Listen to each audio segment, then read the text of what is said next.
Hello everybody, how's it going? So welcome to another review of Super Dragon Ball Heroes. This time we'll be covering episode 49. We're literally one episode away from episode 50. So this episode follows the structure of the previous episode 48 with the coming together of fighters that have been forced into a tournament due to Aos. But obviously now it's working to Aos' advantage and Cronoa as well, teaming up to try and stop a common threat and achieve a certain goal. That's what we got in the last episode, and it continues here. Only we get more reinforcements added to the mix, which some of them I actually enjoyed. Actually make perfect sense. So we begin the episode with two homages to Vegito. First off, we get Vegito slamming Demigra into the ground, similar to what he did with Super Buu back in the day, or Buuhan back in the day. Threw him into the ground. That's what we see here with Demigra. Instead of doing the Spirit Sword, instead Demigra emerges from the rubble. He's getting very triggered by this because he's being outstaged by somebody else and he can't hack it. Even though he's getting ruffled by Vegito Blue, he's actually thinking strategically, and he's realized, oh wait, he's using the Patara earrings and using this much power. He can't assume this form much longer. He fires up a final Kamehameha with another homage, which he did against Fused Mazu. And in this case, Demigra, before made contact, fires up his aura to use it as a shield to protect him. So he does get damaged, he gets ragged out. After using that much power, we've seen this before, he diffuses. I like that they didn't play this out, and they just got straight to the point. Because right after this, Vegeta and Goku, they diffuse, and they split into two. And immediately, Demigra, he wastes no time. He takes out Vegeta, which is probably the fresher of the two, so that was actually really smart. He uses his energy blast, he KOs Vegeta, and then sets his sights on Goku. He uses all the scrolls of eternity that were mashed into one into that box, and he accumulates it all, pimps out a new form, which I actually like. I didn't mind this. I personally would have liked to see him in his actual Demon God form, like he does in Xenoverse 2, but like he does in Dragon Ball Xenoverse 1, but that's just me. Especially with the aesthetics, the way the Demigra looks, I thought that would have been really cool. And all of a sudden done, he may actually end up being one of the best villains of Dragon Ball. The way he's doing things is typical, is what a villain should do.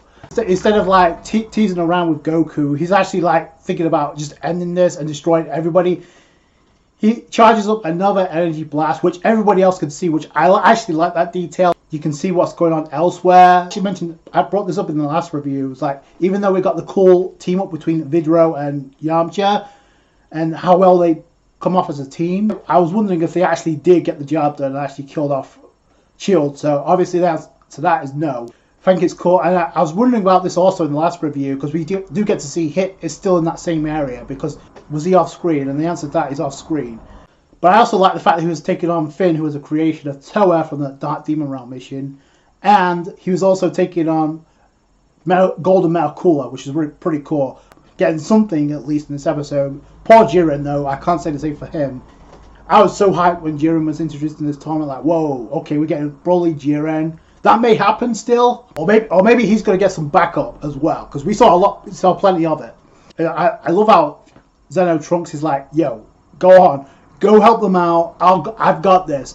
And Goten doesn't want to leave because he thinks it's too much for Trunks. But all of a sudden, you see three silhouettes. They're here to help out Time Patrol Trunks. So Gohan can go off and do what he needs to do by the end of the episode. Then we see Goku in Super Saiyan Blue try to fend off this huge energy blast, which obviously Demigra, again, he's just playing around with Goku. It's like, I can kill you anytime I want. This is amazing. And then we get some interesting bits of dialogue between not only Cronoa, aka the Supreme Kai of Time, and Demigra, but also Aos as well. So Cronoa yells out, be it enemies or allies, does life mean anything to you? Because you're literally just about to kill everybody.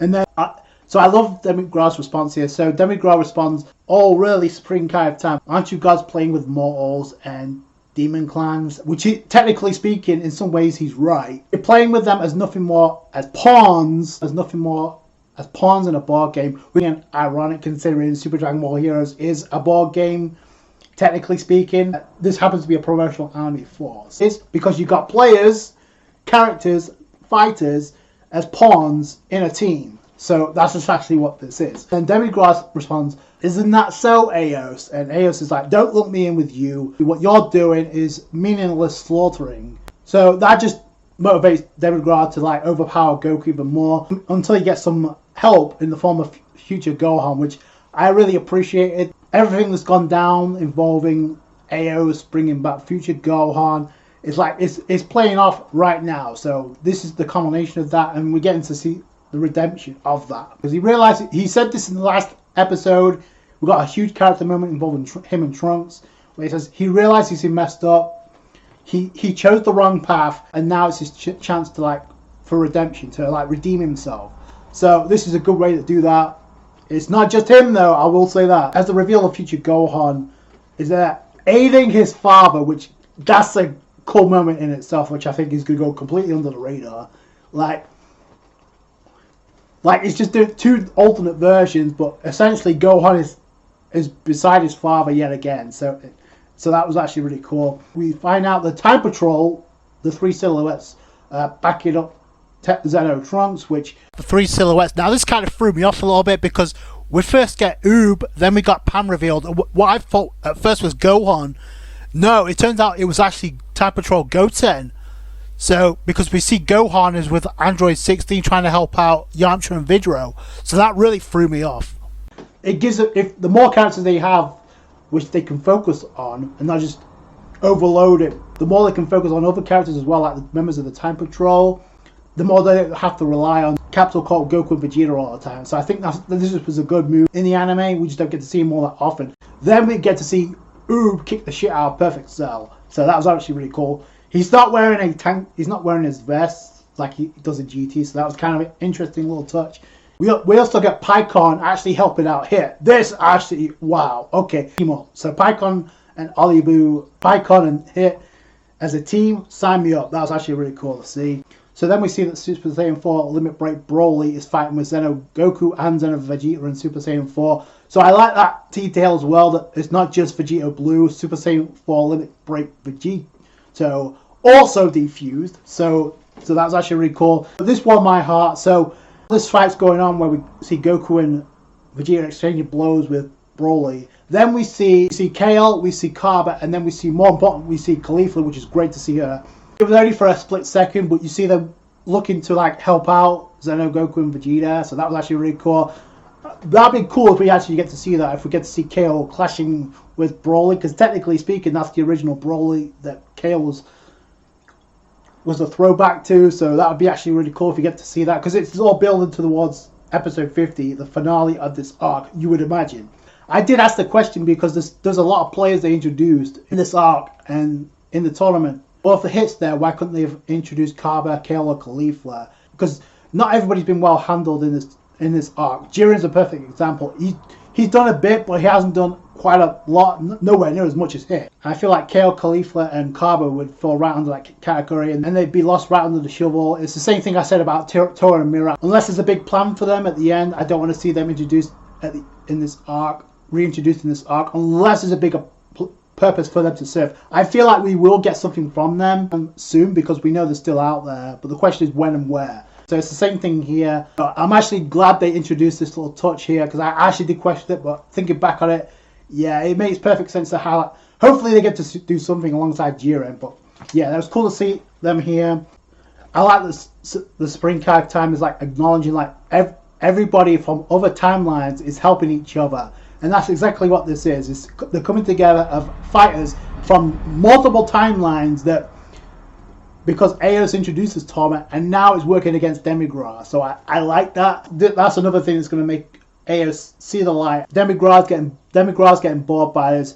He's getting agitated because like this is sickening. So he's starting to overpower both of them. And all of a sudden, out of nowhere, in comes Super Saiyan 3 Bardock to assist Gohan and Goku.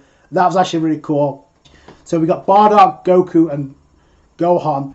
3 different generations, all coming together to help out Goku fend off Demigra. And even with that, it's still not enough. And Demigra's like, no, you're not going to win this.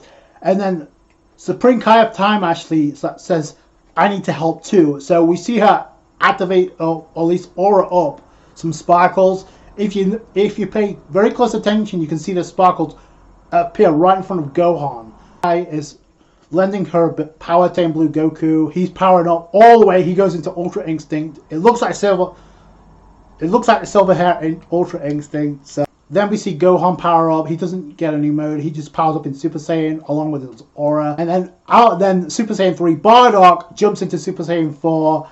Now, yes, this Bardock can go into Super Saiyan 4 in the game. Bardock, Goku, and Gohan, 3 generations in their peak forms, in their alternate peak forms, helping out, and that's how the episode ends. So Gohan showing up made perfect sense. I did mention in my review, in my last review, I could see Bardock showing up as well. So 2 beings that were under the hood. When we got the 2 Piccolos and Gohan getting reinforcements, we see Cumber and Hearts, which is another plot point I questioned a while back. Like, where were those 2? They were helping out Gohan and the 2 Piccolos. We also got Nail as well, which I think was a cool touch, even though Piccolo is technically fused with Nail. I wish we got to see more from them, but I guess you can't have everything. Eos and Cronoa are going to bridge their differences and come together and realise there's another possibility. Regardless of whatever happens to Demigra, whether he gets defeated and then dips after, or whether he actually gets killed off, similar to Few. Like, Demigra has reached his peak as far as the villain status. Like, he's not going any higher than this. So, regardless of whatever happens, Demigra is never going to be portrayed like this again. So, unfortunately, but that's just the way I see it. So, regardless if he gets killed or if he gets taken down, it's going to be a huge moment. Because, like I said, much like Toa and Mira, they're staples of the Super Dragon Ball heroes. Like, they've been in the story, in the game, a long time. So, it's going to be an epic moment. And episode 50 would be the ideal episode to like close the book on Demigra. And like I said, I like the fact that they didn't tease around with Vegito the entire episode, diffusing. Like, no, they just, after 2 attacks they got it done. So shout out to future Gohan and Bardock for helping out Goku. It was a really epic moment. I recommend you watch this episode if you haven't already. One of the better episodes that we've gotten, in my honest opinion. That's going to do it for you guys. Thanks so much for watching. Like the review if you did, a thumbs up. I appreciate that. Subscribe to the channel for more Super Dragon Ball Heroes. Catch you guys later. Thanks, guys. Bye.